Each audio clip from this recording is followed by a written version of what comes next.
Comme tout bon survivaliste, comme je vous l'ai dit, répété, ce qui compte c'est l'indépendance, il faut à peu près savoir tout faire. Donc, je vous ai montré qu'il était important de savoir chasser, glaner, c'est-à-dire cueillir, pêcher, bon, ça va venir. Il faut savoir aussi planter. Voilà. Et donc j'ai fait un petit essai. C'est la première fois. Mon petit potager, hein, il est vraiment minuscule, il fait 6 mètres carrés. Voilà. On verra d'ici le mois de juillet si ça pousse. Sincèrement, j'en sais foutrement rien. Mais c'est important de pouvoir planter, cultiver. Très très très important. Demain, s'il n'y a plus de magasin, je fais comment pour manger des légumes, hein? Salut, c'est TheBook. Donc on va jeter un petit coup d'œil sur mon tout petit potager. Nous sommes le 28 avril. Donc ça fait exactement 4 semaines que les radis ont été plantés. Voilà. Et bien regardez, c'est déjà pas mal. Ils sont sortis de terre, ils sont même bons à croquer. On va en sortir un. Voilà. Donc on enlève un petit peu la terre. C'est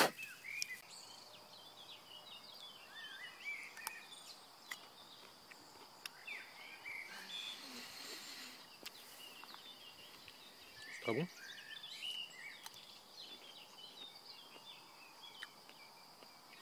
Gorgée d'eau.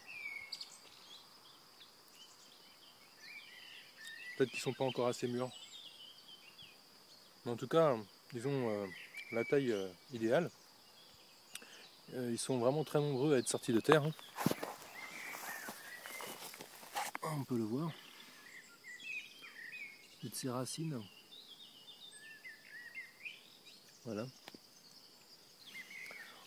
Bon, en ce qui concerne la salade, c'est ce qui vient en deuxième. Donc elle, c'est vraiment tout récent. Et puis les autres, par contre, qu'est-ce que c'est? Il n'y a toujours aucune pousse de carottes. Ou quoique, je ne sais pas trop. Peut-être que ça, c'en est. Ça là. Mais je suis pas sûr. Là, c'est la ok. Et la tomate, alors la tomate, a rien à secouer. Le 4 mai, c'est ça. Donc ça fait un mois que les radis sont plantés. Et ils ont bien poussé, ils sont prêts à être récoltés. Hein. Donc voilà. Donc ils sont tous de taille très honorable. Et puis je vais les ramasser. Et je vais les manger ce soir avec du pain et du beurre. Sans sel, le beurre.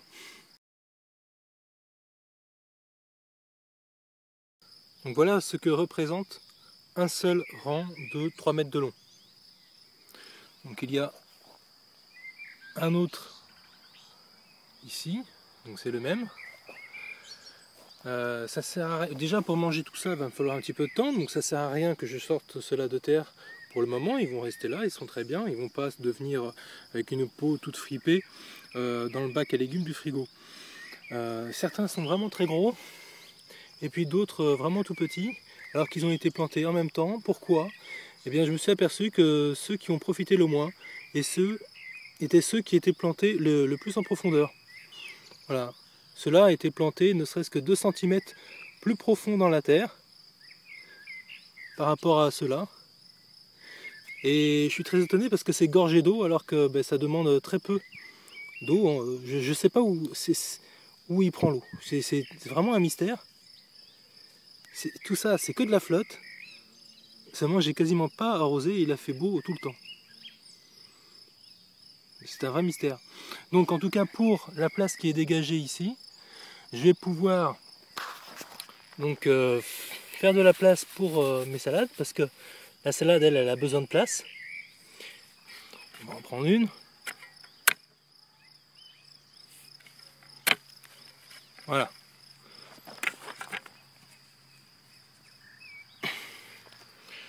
Donc celles d'à côté auront plus de place. Alors il faut de la place pour qu'elles puissent profiter, puisque une laitue va prendre un volume quand même avec un diamètre d'environ 20 à 25 cm. Donc si elles sont toutes les unes sur les autres, ça va pas le faire du tout, elles vont pas pouvoir grandir. Donc une fois qu'elles ont commencé à pousser, maintenant chacun son coin. Voilà. Les salades, certaines ont été enlevées ici pour les repiquer à l'endroit où j'ai enlevé le premier rang de radis. Le deuxième rang de radis ici étant pour le moment resté dans la terre pour sa conservation. Pour la méthode d'arrosage, j'utilise un arrosoir tout simplement, plutôt que tuyau. Ça me permet en fait de sélectionner, de ne pas gaspiller d'eau, mais tout simplement si jamais j'arrosais ici, eh bien je favoriserais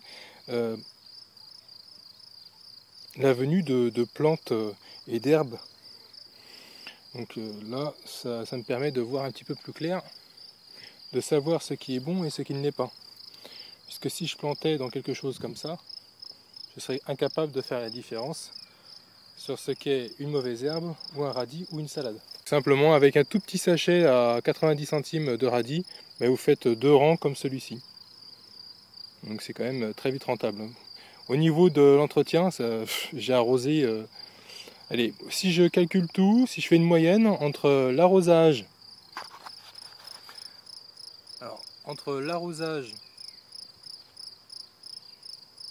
le fait d'enlever les mauvaises herbes, calculer que ça me faisait en moyenne au niveau entretien une demi-heure par semaine. Qu'est-ce que c'est une demi-heure par semaine? C'est quand même vraiment rien du tout. Pour ceux qui veulent essayer, voir si ça leur plaît ou pas, c'est vraiment pas un investissement financier important, puisque là, avec tout ce que j'ai planté, bon là les carottes ne poussent pas, les tomates on n'en parle même pas, mais l'investissement pour ce potager de 10 mètres carrés, c'est à peu près 5 €. Et puis de l'eau de temps en temps, mais vraiment pas grand chose. Aujourd'hui, nous sommes exactement le 1er juin 2011 et nous allons regarder où on est justement la récolte pour la laitue qui s'appelle la grosse blonde paresseuse. C'est pas moi qui l'invente, c'est son nom scientifique. Donc la grosse blonde paresseuse, eh bien, elle est très très paresseuse, d'où son nom. Donc elle n'a pas vraiment, c'est pas épanoui, on sent qu'elle a été frustrée. Donc un manque d'eau évident, certaines feuilles sont sèches. Pourquoi? Ici dans le département des Deux-Sèvres, dans le 79, ça fait 1 mois, nous avons l'interdiction totale d'arroser les cultures. Voilà. Donc c'est vrai que c'est quand même urgent de faire des économies d'eau pour pouvoir avoir de quoi se laver et puis se désaltérer aussi et également tirer la chasse. Vous voyez, par rapport à ma chaussure, c'est quand même pas gros. C'est normal, sans eau ça pousse pas. Je n'ai pas mangé tous les radis. Et certains sont devenus assez énormes. Par contre, le problème quand on les laisse grossir de trop, c'est que ils deviennent creux. Ils se remplissent d'air en fait. Voilà. Et ils deviennent absolument immangeables. Voilà pourquoi il faut les manger petits. Parce qu'ils restent pleins. Voilà. Mais alors eux, ils ont vraiment pas besoin d'eau, ça pousse vraiment tout seul. C'était le premier essai des Zobouk pour faire un jardin. toute première vidéo où j'ai bien expliqué qu'ici, justement, quand j'essayais de mettre des collets cet hiver dans la neige pour capturer des lapins, j'ai bien dit qu'ici c'était en friche, puisque moi je n'aime pas cultiver les jardins. J'ai essayé, j'ai vu grandir petit à petit ces petits légumes sortir de terre. J'ai vu le temps que ça m'a pris et ce que ça m'apporte aujourd'hui. C'est sûr que ça serait différent si jamais j'avais eu de l'eau. Toujours est-il qu'en ce qui concerne les tomates, ça n'a pas pris du tout, il n'y en a aucune de poussée. L'autre laitue s'appelle donc la ronde verte à cœur plein. Celle-ci n'a pas pris du tout. Je ne pense pas que ce soit des ronces qu'il y avait dans les sachets de graines. Et puis qu'est-ce qu'il y a d'autre? J'avais planté des carottes, donc les carottes ça n'a pas pris. Pommes de terre non plus. Alors ça c'est le grand mystère. Pas une seule pomme de terre n'a poussé. Bon, c'est comme ça. Est-ce que ça m'a plu? Disons que c'était une expérience. Je vais pas en faire ma passion. En tout cas, ce que je vais faire, c'est que je vais stocker des graines. Voilà, d'à peu près tout. Au cas où, pour plus tard, comme je vous l'ai dit, dans 10 ans, celui qui a un stock de graines sera le roi du monde. Mais il faut aussi avoir de quoi les arroser. Donc en fait ici, le projet c'est de faire un trou. Dessous, j'ai une source, donc je vais la faire sortir et puis faire comme une grande mare, un petit étang, réserve d'eau propre, puisqu'il y aura de toute façon des cailloux au fond. Donc ça sera de l'eau claire, avec en plus du poisson dedans. Voilà. Ah oui, aussi, je suis très content. J'en parlerai une autre fois, mais ça y est, j'ai enfin mon permis de chasse. Bon, ça sera l'objet d'une autre vidéo avec test de l'arme. Et puis, dernier point, je vous invite à aller faire un tour sur la chaîne YouTube de Le Survivaliste. Donc, Vol West écrit des articles sur son blog depuis très longtemps. C'est, je pense, le plus grand spécialiste sur le sujet. Des gens comme comment il s'appelle lui, l'autre fou là, David Manise. Pour moi, enfin, je pense qu'il sait ce qu'il dit, mais il est un gars de terrain qui a de l'expérience, mais au niveau intellectuel, je pense qu'avec Vol West, on est quand même à un autre niveau. C'est très intéressant, donc allez faire un tour sur sa chaîne. Il a fait une vidéo sur la permaculture, donc une espèce de culture en spirale descendante. Voilà, c'est super intéressant. C'est une autre façon de penser la culture et arboricole évidemment. Voilà, donc à bientôt, ciao.